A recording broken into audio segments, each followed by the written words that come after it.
This is Democracy Now!, democracynow.org, The War and Peace Report.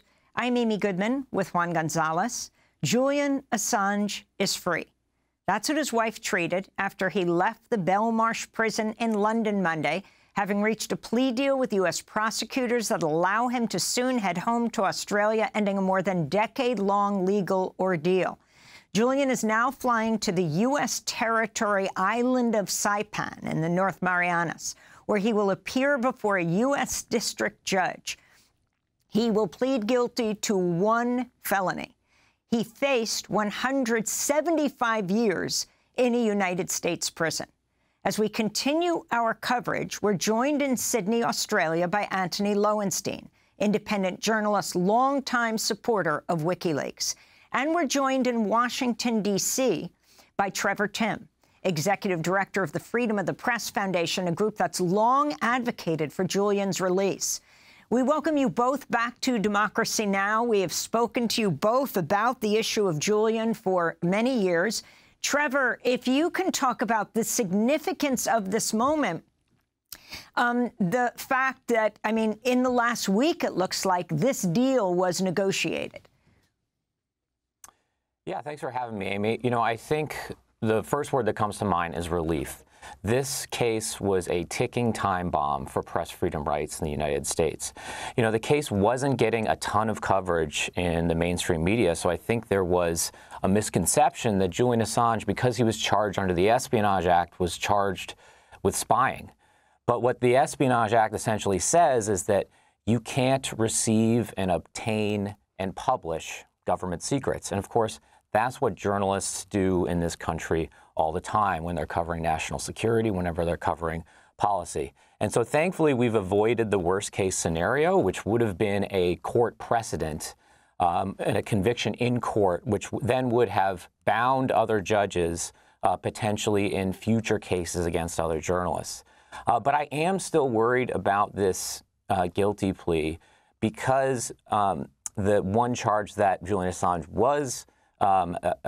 is essentially pleading guilty to is a conspiracy to violate the Espionage Act. And so while there won't be a legal precedent, there might be a practical precedent in the sense of future federal prosecutors might feel emboldened now that they know that they've secured a guilty plea against a publisher to go after others. You know, it's possible, even though judges won't be able to cite this case or won't be bound by this case, that they will know that it has occurred. And so, you know, I still think that the press freedom implications are potentially worrying and that we're going to need to keep an eye on them. And Trevor, why do you think the Biden administration didn't just drop this case? Why did they continue to pursue it so persistently? I mean, it's really shameful that the Biden administration has kept up this case for so many years. You know, at Freedom of the Press Foundation, we organized a huge coalition of every major civil liberties organization, press freedom organization, and human rights organization in the country. And, you know, in the first few weeks of the Attorney General being in office, we, denounced the case and implored them to drop it. And that coalition repeated its call pretty much every 6 months for the last 3 years.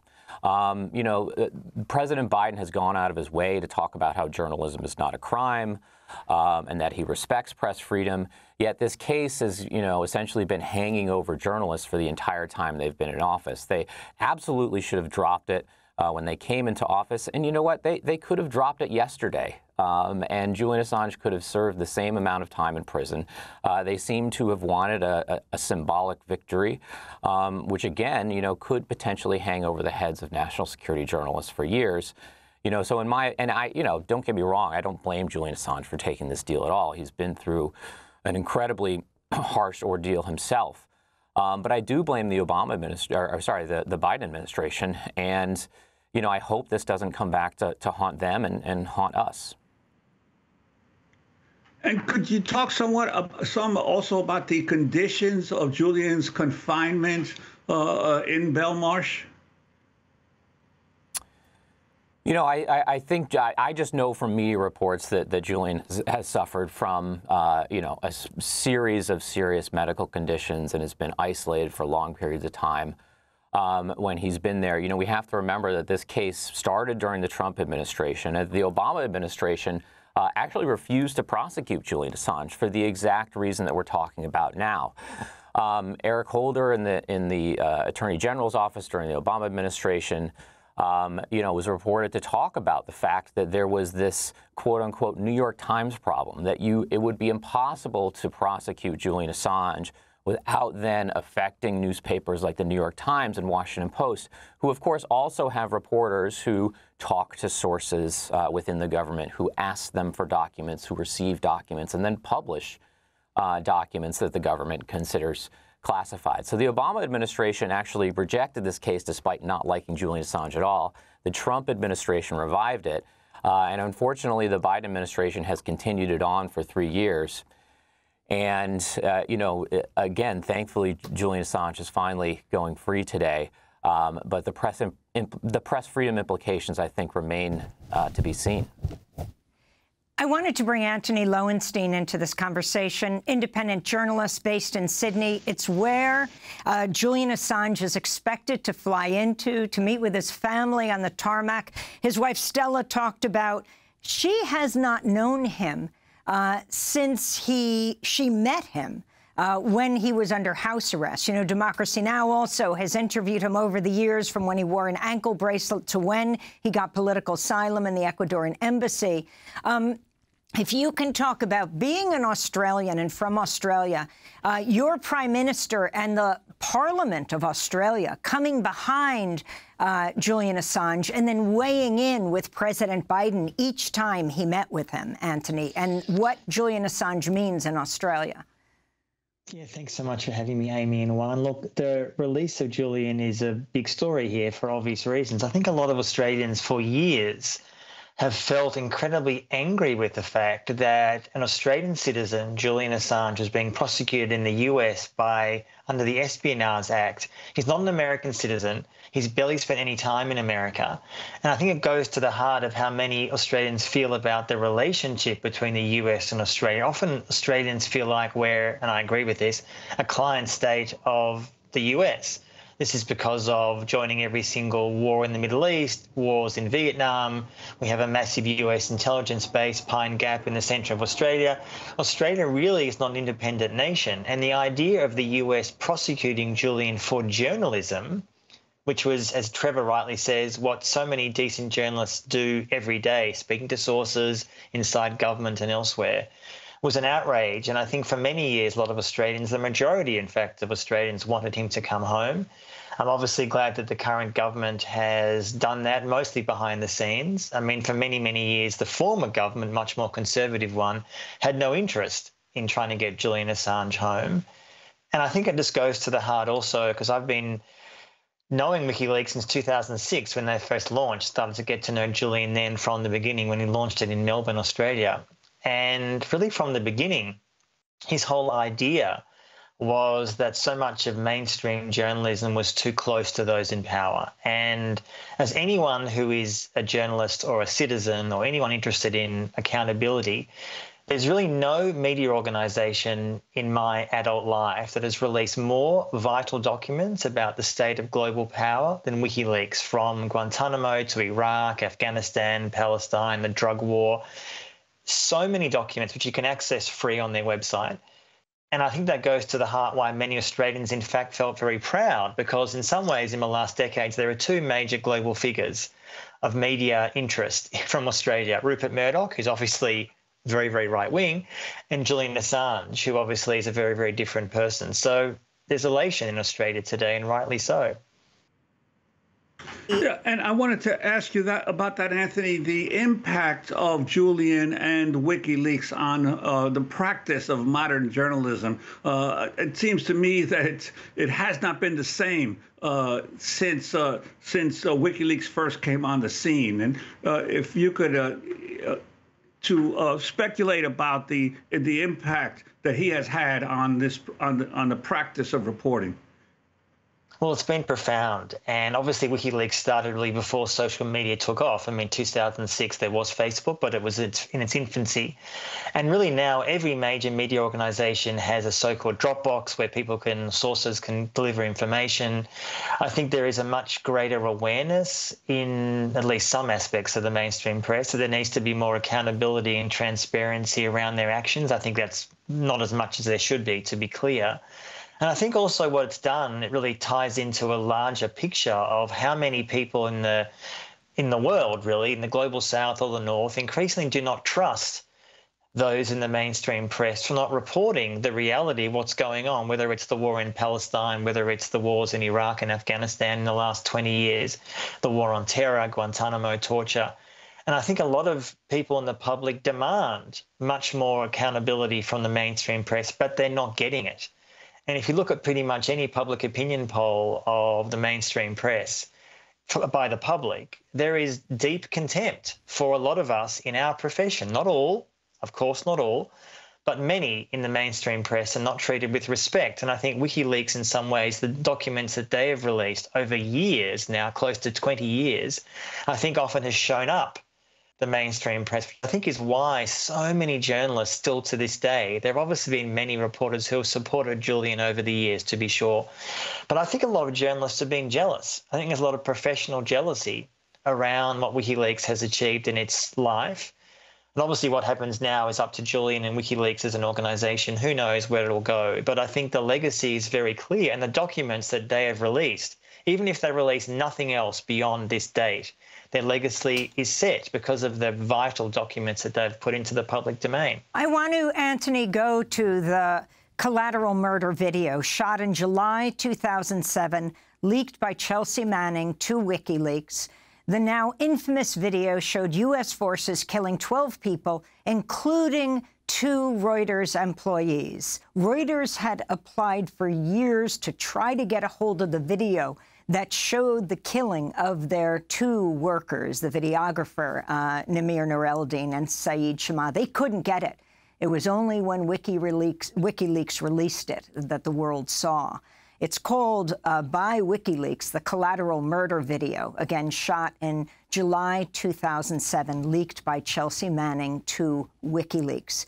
And I want to go from this video, Anthony, and the significance of this, that video shot in 2007. Coming as a new report by 972 magazine in Israel is just out. It's headlined, How Israeli Drone Strikes Are Killing Journalists in Gaza.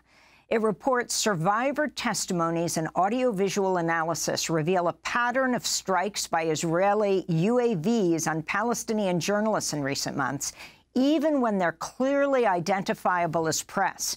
So you've covered WikiLeaks, you've talked about their work in Iraq and Afghanistan, and you have written extensively about Gaza. Can you talk about that, this latest report? Well, what's so shocking, really, since October 7 is that there's more journalists killed by Israel and Gaza than any conflict in decades. In fact, I think pretty much any time in recorded history in the last 30 years. And that way, I think, goes to the heart of how Israel views Palestinian journalists. They actually don't view them as journalists. They don't view them as people who deserve protection, regardless of the vests, regardless of what work they're doing. They see them as akin to terrorists. And that's clear based on that recent reporting you just mentioned, Amy, but also various other reports, including journalists that I've spoken to in Gaza in the last months and journalists I've spent time with in Gaza in the last 15 years, that Israel regards really so many Palestinians as legitimate targets. You don't kill, as Israel has, 40 to 50,000 Palestinians, the vast majority of whom are civilians, if you don't regard mass slaughter as the point. That is the point. The point is to kill not every single Palestinian in Gaza, but to kill huge amounts of Palestinians, including journalists, reporters. And it's interesting how since October 7, as we know, not one foreign journalist has entered Gaza. In fact, one has been there very briefly from CNN. But aside from her, no one has. And Palestinian journalists have been our eyes and ears, even though the death toll is unprecedented. And yet, despite that, there is still a sense of many in the Western elite and, frankly, Western press still not regarding Israel akin to, say, Russia. Russia is easily regarded as a rogue state because of its actions in, say, Ukraine. And yet somehow when we talk about Israel, who, by the way, has killed more journalists in Gaza than Russia's ever killed in Ukraine, somehow we treat Israel differently in some circles. The US certainly does, much of Europe certainly does, my country, Australia, does. So I think that kind of complete unaccountability within Israel is something that is going to haunt it for many years to come. There'll be court cases, and many Israeli leaders are going to find that they will not be able to go to certain countries because of possible prosecution or worse. And that's welcome. And WikiLeaks, I think, has shown in some ways a model of how there needs to be accountability and protection of journalists, because we are at a period in history now where journalists are under more threat than really ever before. Obviously, Gaza is the obvious example, but elsewhere, Ukraine, Sudan, Congo, and elsewhere. And Anthony, along that vein, I wanted to ask you about the hypocrisy of the press in the United States and in the West in general, that many of these media outlets are using footage from Gaza that these Palestinian journalists are largely almost totally producing, and yet they're remaining silent about the killing of journalists by the Israelis. And that really goes to the heart of so much of the American press. I mean, I was thinking in the last month, this White House Correspondents' Dinner, this kind of joke of journalists getting together, palling around with Joe Biden. They talk about the importance of press freedom. What they did not talk about at that dinner a few months ago were two key things: WikiLeaks and Julian Assange, who obviously was still in Belmarsh then in London, and journalists in Gaza who are being slaughtered on massive scale by Israel. I mean, the idea that an American media outlet would not give the same kind of credit or presence of Gazan journalists, Palestinian journalists, to others in other countries, it really speaks, I think, to the heart of, I think there is still this real contempt and, frankly, racism at the heart of many in the American press. That not all, of course, obviously, but in many circles there is still this unwillingness to actually recognise not just Palestinians as human beings, Palestinians as deserving protection, but Palestinian journalists demanding accountability. I mean, where is the New York Times or the Washington Post or all these other outlets? As you say, Juan, without these Palestinian journalists, we would not have any vision in Gaza. There are no Western journalists in Gaza, and yet we rely on Palestinian journalists who have been beyond heroic in the last 8+ months. And I think it really goes to the heart of how so many people, particularly younger Americans and younger people generally, regard so many people in the mainstream press with contempt. That's why they're getting their information often, not from the New York Times, the Washington Post, they're getting them from social media or elsewhere, which is why I think so many young people view what's happening in Gaza and the genocide going on there as generationally defining. This is not something Israel can come back from. Anthony Lowenstein, we want to thank you for being with us from Sydney, Australia, independent journalist, longtime supporter of WikiLeaks, and author of a critical book on Palestine. The book is called The Palestine Laboratory. We're also joined by Trevor Timm. Thank you, Trevor, for being with us, Executive Director of the Freedom of the Press Foundation. But we're going to end with the words of Julian Assange. A decade ago, 2014, I went inside the Ecuadorian embassy in London, where Julian Assange had taken political asylum, to interview him. He'd been holed up there for more than 2 years at that point, having received political asylum from the government of Ecuador, but could not make it to Ecuador without being arrested. Toward the end of our interview, I asked Julian Assange, what gives you hope and what do you see as the greatest legacy of WikiLeaks? This was Julian's response. Well, hopefully the greatest legacy is still to come, but WikiLeaks started in 2007, but it was really this very public confrontation that we had in 2010 and 2011, which people saw watching. So it was not... A new generation saw history unfolding in real time before their eyes, a history that they were part of. Young people see the internet as their place, where they exchange ideas and culture and so on. And previously they had been politically apathetic because they didn't feel that they could be a part of the power process. But seeing Hillary Clinton's personal cables and equivalents from many different countries and the fight that we were in, and being part of that in some way by spreading this information or talking about it with others, educated a new generation. And the internet went from being a politically apathetic space to being a political space. And that then spread into many different things. And so I think this is actually the most significant thing that we have done. We have also, in terms of the publishing industry, widened the envelope of what is acceptable to publish and so on. That's been quite important, and set off a cascade of examples which, going through allegedly Chelsea Manning and Edward Snowden and Jeremy Hammond and many others, to come forward and reveal abuses in government. Is there another Edward Snowden in the pipeline? I'm sure there will be. In fact, I'm sure there already is. So that's Julian Assange a decade ago in the Ecuadorian embassy in London. He would then be taken by the British police to Belmarsh prison. He has just been released from there after 5 years. Soon we will be broadcasting Julian Assange speaking for himself in his own words, either in Saipan, where he'll go to a U.S. district court and plead guilty to 1 felony, and then head home to Sydney, Australia, to rejoin his family.